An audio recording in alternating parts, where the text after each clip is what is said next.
வணக்கம் students. மராக்ஸ் lattice hypothesis அப்படின்னா என்ன நிறைய பேர் கேட்குறீங்க. இம்யூனாலஜியில் வரும் இது. மராக்ஸ் லாட்டிஸ் ஹைபோதசிஸ்னா என்னன்றத இந்த வீடியோவில் வந்து ஷார்ட்டாக ஸ்வீட்டாக பார்த்துடலாம். சரியா?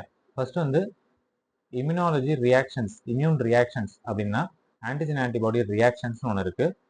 ஆன்டிஜனும் ஆன்டிபாடியும் கம்பைன் ஆகும்போது அந்த ஆன்டிஜன் ஆன்டிபாடி ரியாக்ஷனை வந்து நம்மளால் டெஸ்ட் பண்ணி கண்டுபிடிச்சிக்க முடியும். ஓகேவா? It is an observable reaction. So இந்த மாதிரி ஆன்டிஜன் ஆன்டிபாடி ரியாக்ஷன் நடக்கும்போது அதை டெஸ்ட் பண்ணுறது குவாலிட்டேட்டிவ் மெத்தட், குவான்டிடேட்டிவ் மெத்தட் ரெண்டு இருக்கு. குவாலிட்டேட்டிவ் மெத்தட்ன்றது வந்து பாசிட்டிவாக நெகட்டிவாக மட்டும் சொல்லும். அதை வந்து அப்படியே ஒரு சீரத்தை எடுத்து, பேஷண்ட் சீரத்தை எடுத்து, சீரத்தில் என்ன இருக்கும்? ஆன்டிபாடிஸ் இருக்கும். அப்படியே பேஷண்ட் சீரத்தை எடுத்து அதோட ஸ்பெசிஃபிக் நோன் ஆன்டிஜனை வந்து அப்படியே கடையில் வைக்கிறது, அப்படியே கமர்ஷியலாக வாங்கி அது கூட ஆட் பண்ணும்போது அக்ளூட்டினேஷன், பிரெசிபிடேட்ஸ் மாதிரி ஃபார்ம் ஆச்சுன்னா அதை வந்து நம்ம பாசிட்டிவ் ரியாக்ஷன் சொல்லுவோம். பிரெசிபிடேட்ஸ் ஃபார்ம் ஆகலை அப்படின்னா நெகட்டிவ் ரியாக்ஷன் சொல்லுவோம். இந்த மாதிரி குவாலிட்டேட்டிவ் டெஸ்ட்டில் பாசிட்டிவாக வரதை எடுத்து நம்ம குவான்டிடேட்டிவ் டெஸ்ட் பண்ணுவோம். குவான்டிடேட்டிவ் டெஸ்ட்னாலே இந்த இம்யூனாலஜிக்கல் ரியாக்ஷன்ஸில் குவான்டிடேட்டிவ் டெஸ்ட்னாலே சீரியல் டைல்யூஷன்ஸ்னு அர்த்தம். ஓகேவா?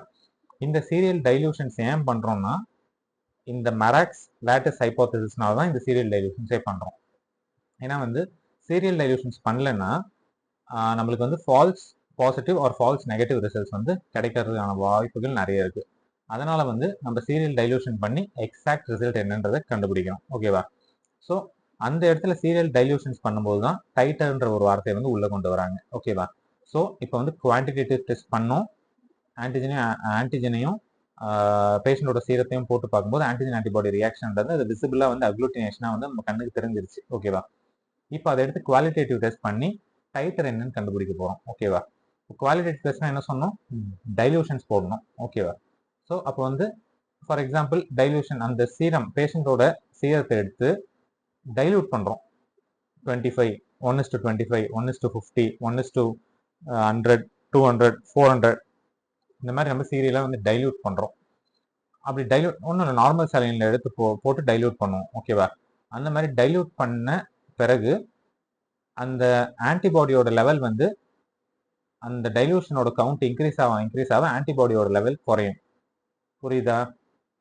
பேஷண்ட் சீரம் இருக்கு, அதுல குறிப்பிட்ட அளவுக்கு ஆன்டிபாடி இருக்கு. அதுல நீங்க போக போக போக போக தண்ணி கலந்துட்டே வரீங்க. அப்போ வந்து கடைசியில இருக்க டியூப்ல வந்து ஆன்டிபாடி லெவல் வந்து கம்மியா தான் இருக்கும். ஏன்னா அது வந்து தண்ணி வந்து நிறைய இருக்கும், ஆன்டிபாடி லெவல் வந்து கம்மியா தான் இருக்கும். ஆனா ஏர்லியரா இருக்க டியூப்ல வந்து உங்களுக்கு ஆன்டிபாடி வந்து அதிகமா இருக்கும். ஏன்னா டைல்யூஷன் வந்து கம்மியா இருக்கு. ஓகே, ஒண்ணுமே இல்லை. உப்பு எடுத்துக்கோங்க. உப்பு வந்து ஒரு நிறைய டெஸ்ட் டியூப் எடுத்துக்கோங்க. அதுல வந்து ஈக்குவல் அமௌண்ட்ஸ் ஆஃப் சால்ட் போட்டுக்கோங்க. ஈக்குவல் அமௌண்ட் ஆஃப் சால்ட் போட்டுட்டு அதில் வந்து நீங்கள் தண்ணி வந்து ஃபஸ்ட்டு டெஸ்ட் டியூப்ல வந்து கம்மியாக தண்ணி ஊற்றுறீங்க, போக போக தண்ணி இன்க்ரீஸ் ஆகிட்டே போகிறீங்க. இப்போ வந்து கடைசி டெஸ்ட் டியூப்ல நிறைய தண்ணி இருக்குது, உப்பு கம்மியாக இருக்குது. அப்போ வந்து அதில் உப்போட டேஸ்ட் வந்து உங்களுக்கு கம்மியாக தான் தெரியும். அதே மாதிரி தான் இதுவும் பேஷண்டோட சீரத்தை வந்து டைல்யூட் பண்ண கடைசி டெஸ்ட் டியூப் வந்து ரொம்ப டைல்யூட் ஆகிடும். அதில் ஆன்டிபாடி வந்து ரொம்ப கம்மியாக இருக்கும். First few test tubes antibody அதிகமாக இருக்கும்.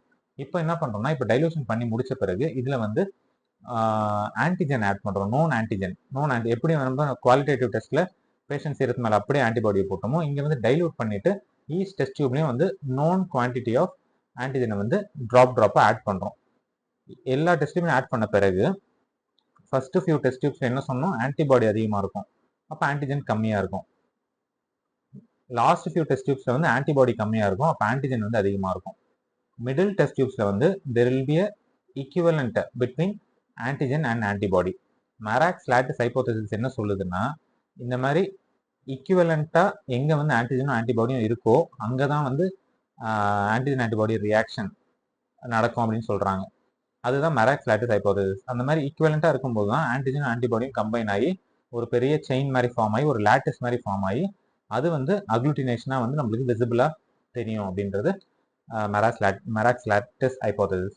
ஏர்லியர் டியூப்ஸ்ல வந்து ஆன்டிபாடி எக்ஸஸ் இருக்கிற டியூப்ஸ்ல வந்து தெரியாததுக்கு பேர் வந்து, அதாவது ரியாக்ஷன் தெரியாததுக்கு காரணம் வந்து ப்ரோசோன் ஃபினாமினன் சொல்றாங்க.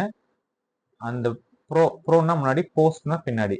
அந்த கடைசி ஃபியூ டெஸ்ட் டியூப்ஸ்ல வந்து ரியாக்ஷன் தெரியாததுக்கு காரணம் வந்து போஸ்ட் ஜோன் ஃபினாமினன் சொல்றாங்க. அங்க வந்து ஆன்டிஜன் எக்ஸஸ். இந்த முன்னாடி இருக்க ஃபியூ டெஸ்ட் டியூப்ஸ்ல வந்து ஆன்டிபாடி எக்ஸஸ்.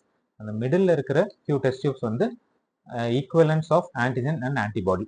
ஸோ அப்போ வந்து நம்மளுக்கு ஆன்டிஜன் ஆன்டிபாடி ஈக்குவலண்டா இருக்கிறதுனால நமக்கு வந்து ரியாக்ஷன் வந்து நல்லாவே தெரியும். அதில் வந்து டைட்டர்ன்ற ஒரு வார்த்தை சொன்னோம் இல்லையா? So what is a titer? டைட்டர்னா த ஹையஸ்ட், இப்போ டைல்யூட் பண்ணிட்டே வந்தோம்ல, அதில் வந்து ஃபர்ஸ்ட் டெஸ்ட் 25, 50, 100, 200ன்னு சொன்னோம். 200, 400ன்னு வச்சுக்கோங்க.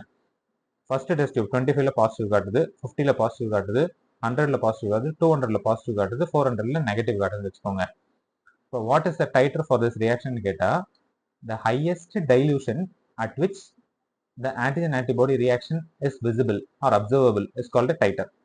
ஸோ இப்போ இங்கே என்னது 200 வரைக்கும் காட்டுச்சு இல்லையா? 400 வந்து நெகட்டிவ், அந்த நெகட்டிவ் முன்னாடி நம்பர் என்னது 200. So what is a titre?